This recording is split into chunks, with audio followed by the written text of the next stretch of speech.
На днях на набережной столицы энтузиастами были установлены так называемые лавочки счастья. Они были сделаны молодыми художниками и подарены городу, чтобы радовать его жителей и гостей. И им это удалось. Людям лавочки пришлись по душе, но недолго мы радовались. И вот уже в социальной сети появились фотографии разбитых скамеек. Вандалов даже не смутил тот факт, что они могли попасть в объектив камер наружного видеонаблюдения. Кстати, по поручению министра внутренних дел Гарри Аршба по данному факту назначена проверка, которую проводит УВД по городу Сухум.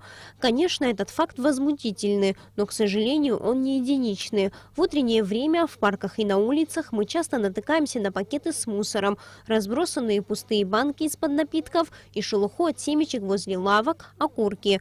Правда, когда мы проводили съемки, мусора в городе практически уже не было. Каждое утро сотрудники коммунальных служб столицы приводят в порядок город, подметают улицы, освобождают мусорные баки.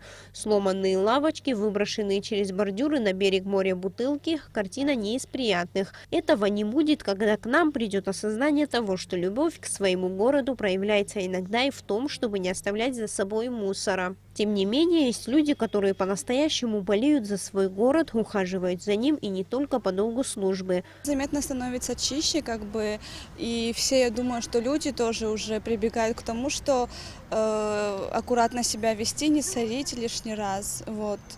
И меняется, в парке становится лучше. По всей стране проходит мероприятие по очистке улиц и площадей в связи с приближением Дня Победы и Независимости.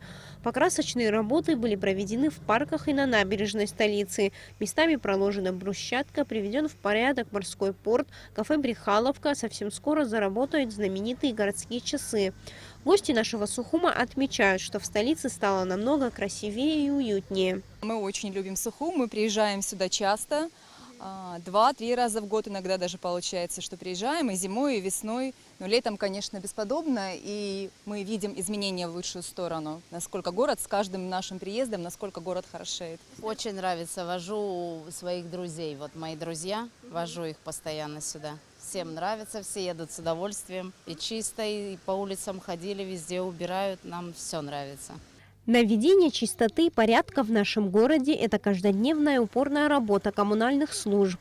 Но порой и они не всесильны. И вот тут им на помощь должны прийти все неравнодушные граждане. И только общими усилиями можно сделать свой город чистым. Сария Смар, Беслан Джинджолия, Абхазское телевидение.